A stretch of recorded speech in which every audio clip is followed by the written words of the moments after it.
Right, okay, so I'm going to make a couple of really short videos just to kind of recap the content that I went over in the session yesterday. The main reason for doing that is because I was completely thrown off keel by the introduction of the new Simpler. Now, I'd actually built my lesson around the old Simpler as kind of the foundation. And then I tripped myself up even further by trying to show you how it works on the Push 2, having not really got a handle on it myself. So you'll have to forgive me for that kind of a slip up. I had hoped to cover a bit more detail on some of the synthesis and the other tools, but instead I'm just going to kind of update and make some really basic videos, and then what I want you to do is to feed back to me very much about the content, very much where you feel it's going and how relevant it is to where you're at, and also to give me some requests, because although we do have an outline for the course here, I do believe that in the same way that as a DJ would respond to the crowd, the teacher needs to respond to the participants in the class. So I am very keen to hear about where you think this is going, if it's going the right direction for you, if it's not, what you would like to cover, so that I can really make this course all about you, because that's what it's about. Anyway, so what I'm going to do is I've actually loaded up my earlier version of Live. I did have to faff around a little bit to do that, just so that I have got in my instruments here the Simpler that I was originally going to do the lesson with. And I'm also going to do it with this because I realise that not all of you will be able to get the 9.5 update yet, so this will hopefully help to bridge the gap.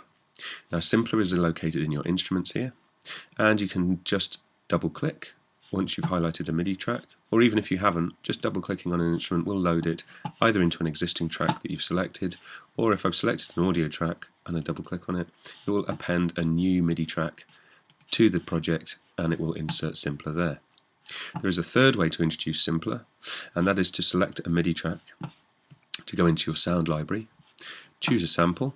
I'm going to choose, one of these millions of samples. Okay, it's a ride here, and just drag it into the empty the empty track view at the bottom here. It will immediately place it within a Simpler. Okay, so that's dragging a piece of audio into the track view of a MIDI clip. Okay, so we've got a Simpler here, we've got a Simpler here, we've got one there. Let's just remove these extra tracks, keep it nice and simple. Okay, so we're left with this one Simpler. And here we've got a ride symbol. Okay, now I should be able to trigger that with my MIDI keyboard. So I'm just pressing notes on the MIDI keyboard, or I can trigger it with the push. Okay, I can also trigger it by using the keyboard as a key, as a MIDI input. So if this little yellow button in the top right here is active, then the keyboard on your computer, the top 2 rows of letters, can be used as a keyboard. Okay, so I can then trigger it that way. I don't have to program anything in order to hear it. Okay, so the main thing about a sampler is that you're choosing a sample and then you're in some way manipulating it. Now, as I showed you yesterday, we can select an area with a sample so that we can get just a particular part of a sample that we want to use. Okay, now with this ride being a very short sample, I probably don't want to select anything less or more than it. I can make a really short sample, or a longer sample like this. Okay. Now, if I wanted to work with a slightly longer piece of audio, let's see. So, I'm just going to try and find a loop here. Let's just type in loop, see what comes up. Okay, here's one. Here's a hi-hat loop. So I've dragged that into here. It's just replaced the sample that was in there already. Now when I press the key, it's going to play. And you'll notice that as I play it, higher up the register or lower down, it plays it faster or slower. Now with the classic Simpler, which is this version, that's the only functionality you have.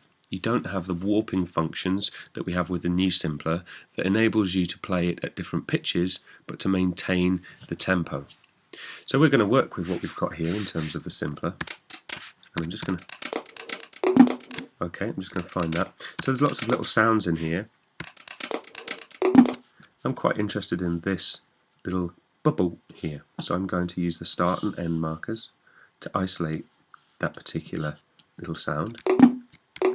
It's quite nice, I like that. And I can zoom in using the zoom tool and dragging down. Till I've got exactly what I want. I'm actually going to just use one of these notes. So I can play kind of a melody. Okay. Now that's the basic selecting features here. What you'll notice here in the top left here is that you have the start, length, stop and fade features, which we did cover with the new simpler. You also have this extra button here called snap. Now what snap does, if I activate it, is it makes sure that when you notice now when I move this now, it will jump to specific points. It won't let me choose a kind of intermediate point. It just jumps to these points, and these points are actually related to the start. It won't do actually, sorry, it's only the end, and these are related to size of the beat, and also I believe it will help to pick out 0 points. So that's where the waveform actually crosses the 0 marker. I think that's an attempt to enable you to find points where you're not going to get a click. Okay, I tend not to use it unless I'm finding that a particular. See, if I'm truncating or cutting a sample away from the 0 line, the 0 being the center line, you quite often get a click. If I enable snap, it will find a point where the waveform is crossing the 0 line, and that will remove the possibility of a click happening. Now, after I've done that, I can change the length from here. So I've assigned a start and an end. I can choose then the length within that specified area. But again, snap is on, so I can only choose these sort of segmented sizes. What I can do now is also activate the loop. Okay, that's exactly the same functionality that we had yesterday. And I can adapt the length. Again, it's constrained because it's snapped. And you may find that you don't want to use snap because it enables you to do this. Turn snap off.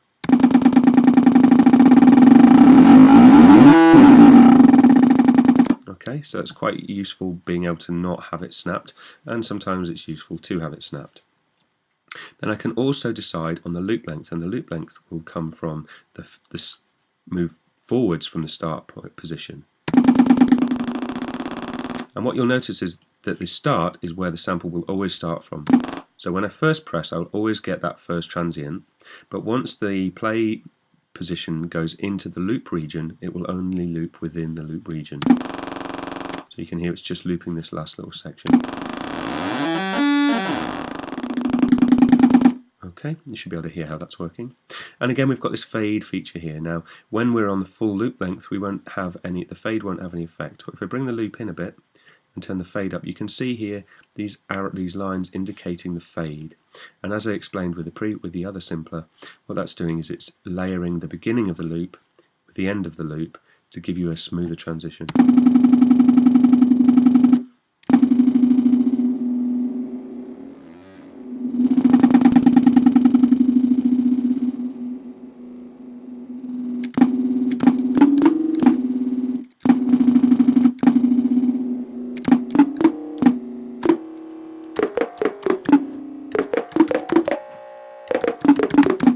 Okay, right, so that's kind of the selection and looping features, very simply laid out here. Okay, now the next thing we can look at here on the right are envelopes. Now we discussed envelopes at length in the new simpler, and this works exactly the same way, only they're a little bit more kind of simply laid out here. So volume, that's our volume envelope. Again, as we discussed, the attack is the amount of time it takes for the sample that we play to arrive at full volume. The decay is how long it then takes to come back down to the sustain volume, and the sustain volume is set here. So I'll turn the attack up. So you can hear it gets louder, and if I turn this up a bit more and I turn the sustain volume down a bit, you you can hear it goes up. So for 1 second, let's do 1 second, 1 second roughly, and then minus 12 dB. So 1 second is going to take to reach full volume, then it's going to decay for 1 second down to minus 12 dB, and then when I release, if I set this to 1 second as well, when I let go of the key, it's going to take 1 second for it to fade out. So 1, 2, and it's sustaining, and I let go, and another 1 second. Okay. Now I'm going to turn the attack back down, turn the decay down, keep the sustain up, turn the release right down, so it's a much more sort of snappy. Okay. You have exactly the same feature here for the filter, although you have to enable it, and the pitch, only you also have to enable that. So you have pitch envelope, filter envelope, and volume envelope, and they're all accessible here. You'll notice that when I turned the filter envelope on, it didn't come on. The reason for that is the filter section down here in the bottom left isn't active, and I need to turn it on here, and then I can activate the filter envelope. Okay, and the envelope's working exactly the same way. The filter envelope is affecting the frequency, the pitch envelope is affecting the pitch, and so we should be able to do some pretty obvious effects here. If I want to apply this low pass filter, if I just play the note and manually dial in the frequency, you can hear that. Okay. Now, if I want this filter envelope to be applied, first I have to set a filter envelope up. So say I want that filter to take a second to become active, and then I'm just going to stick with this actually 1 second thing. These are in milliseconds, so if you want to type them in, you need to type 1000, and then you'll get 1 second. I'm going to put the sustain at about 50%. Okay, so that's 50% of whatever value we enable it. Now the reason it's a percentage is because unlike the volume, we're not defining a specific value, we're defining a percentage of a range. Now the reason it's a range is because the filter envelope is still not active, even though we've turned it on here and we've activated the filter, until we tell the filter section that we want it to respond to the envelope. Now we can do that here. This is the envelope amount. So again, remember that we usually have an amount with envelopes to dictate how much they're going to affect a parameter. So with this envelope, because I've already got the low pass filter frequency set to maximum, if I'd set the envelope to be a positive envelope, we're not going to hear any effects, because if it tries to turn this up from here, it can't go anywhere. Oops. Let me just turn that up again. So there's no change. However, if I make this into a negative envelope, it's going to invert this, and it will turn this down. You can hear it going down, up, and then I let go.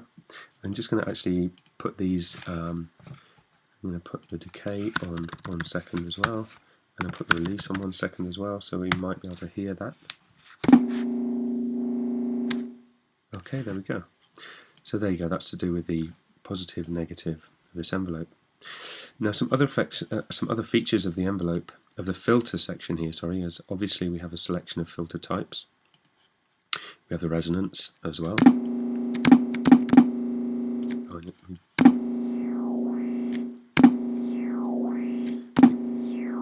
That gives it the kind of squeakiness. We also have a velocity, so we can assign the filter to respond to how hard we press a note. If I turn this to 100% and then I use a device that has velocity sensitivity, so that would be something like a push or a MIDI keyboard that has velocity.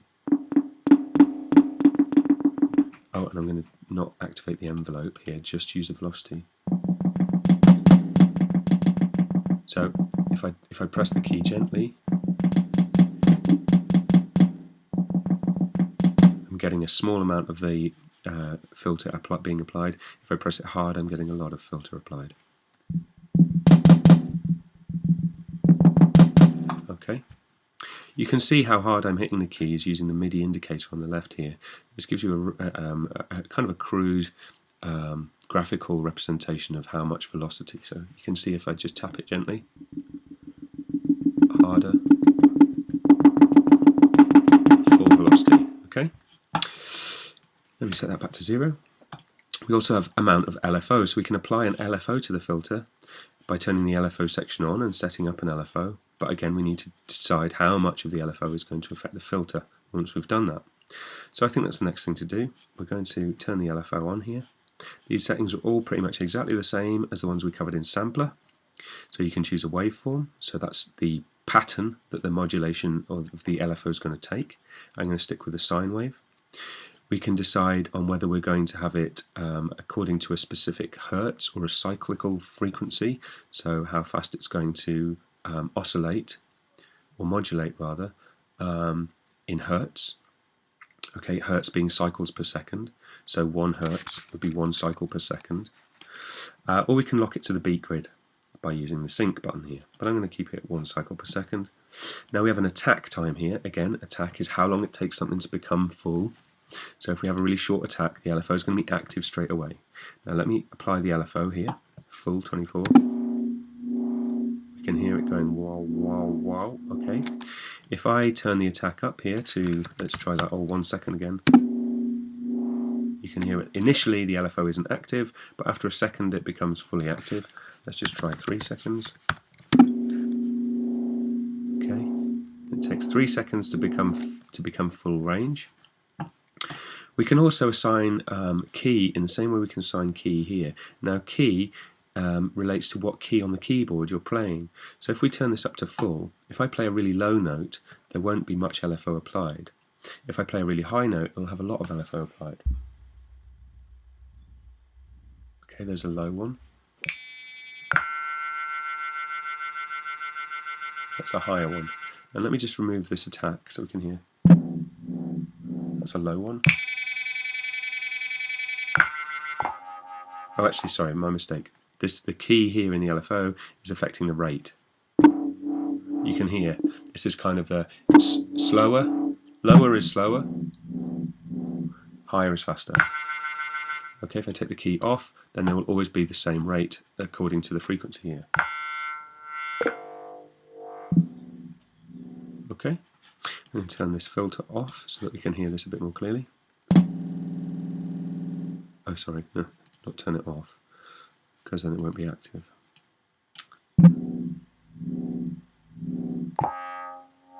Just maybe turn the frequency cutoff up a bit. Okay, now the next thing is the next part of this here is offset. So offset is simply it's in degrees. So if you think of this sine wave here, this tiny sine wave, as 360 degrees of a cycle, then the offset is how much you're going to shift this cycle to the left. So if I move this 180 degrees, then the cycle will start bang in the middle. If I move it to 90 degrees, it's going to start at the top of this first peak, and if I move it to 270, then it's going to start at the bottom of this second peak, if that makes sense. I hope it does. Beyond that, we pretty much could re-trigger.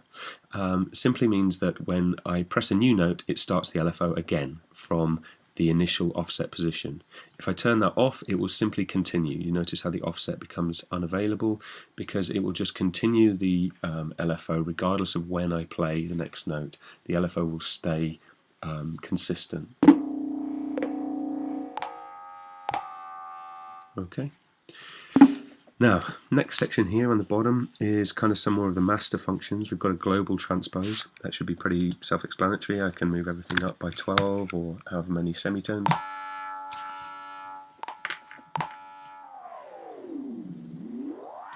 Okay. I can also apply the LFO that we've set up here to the transposition. So if I put 100, that then becomes a pitch LFO. Okay, or I can apply an envelope, which will be the pitch envelope here, to the transpose as well. So if I set up a pitch envelope, let's go for a good old 1 second. Okay, and then I apply a 48 semitone.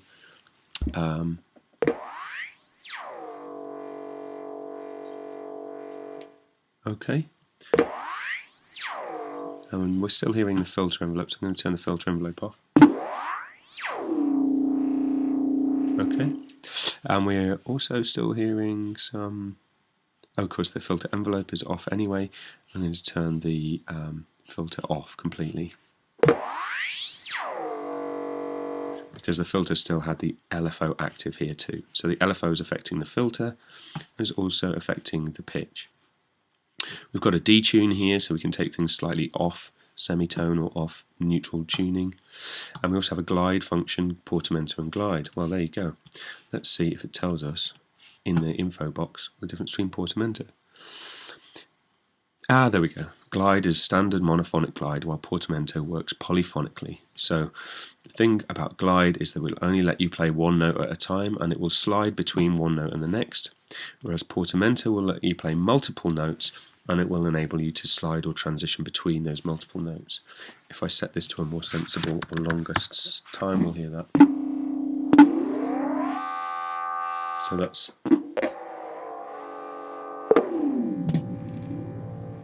not perhaps the best example because it's not so easy to hear, but I'm sure if you play around with these, you'll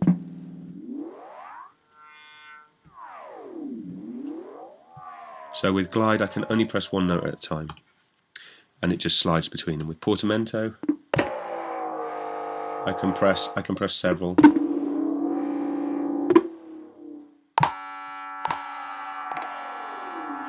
And it will kind of create slides between them. Spread simply adds kind of a stereo width.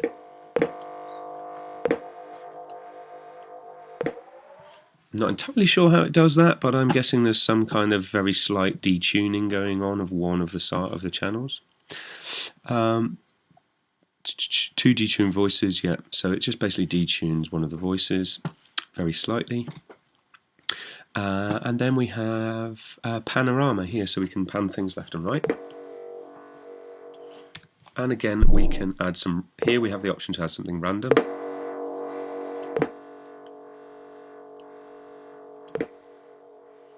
Just going to kind of randomly pan things. And we can also apply the LFO to the pan, so let's turn that up. And here you'll be able to hear as I turn the rate of the LFO up and down. Great, so you can see how this one LFO here is you're able to apply it to many different parameters here. And the final section here is the volume section. So we've got a master volume. We can apply the LFO to the master volume, like this. And we've also got velocity sensitivity. Now this basically dictates whether this particular sample responds to how hard we play the note. If this is on 0, then it doesn't matter how hard or gentle I hit the note, it will play at this volume. As I turn this up, it becomes more and more sensitive to velocity. So if I turn it to 100%, then very quiet will be very quiet, medium will be medium, and loud will be very loud. Okay, and generally you'll find that this is set to somewhere around 35% as a default. And the reason for that is it kind of gives you a nice balance. It makes it not too sensitive, not too much velocity range, but it enables you to play with some degree of expression. The final thing down here are the voices. So the voices are the number of simultaneous notes that you can play. Obviously the thing about voicing is the more voices you have, the more CPU it uses, and you can choose up to 32. Now if you had 32 fingers, you'd be able to play all 32 notes at the same time, but seeing as you don't, the only situations where you might want to launch 32 samples is if you were playing lots of longer samples very quickly so that they were overlapping, or if you were playing very complicated massive chords. Generally, I very rarely notice that having only 6 voices is not enough, but if you're finding that you're playing notes through a sampler and you're not hearing all of them, it may be that you just need to add some extra voices. So the R at the bottom here is the re-trigger button, and what that basically enables or disables is the re-trigger function. So if the re-trigger is on, when you press a new note, it will actually trigger the notes again and cancel the tails of any previous notes. If it's off, it won't do that. It will enable the tails of the notes to continue playing. Now if you've got very long notes or very long releases on your notes, then it's then possible to be playing a lot of the same sample over itself, and that way you can very quickly build up a need for a large amount of voices. So re-trigger simply helps to reduce the CPU. Now that's a little bit of an overview of Simpler. Hopefully that will be useful to those of you just to refresh, and also maybe it will inspire some questions, and I'm going to make some more videos now.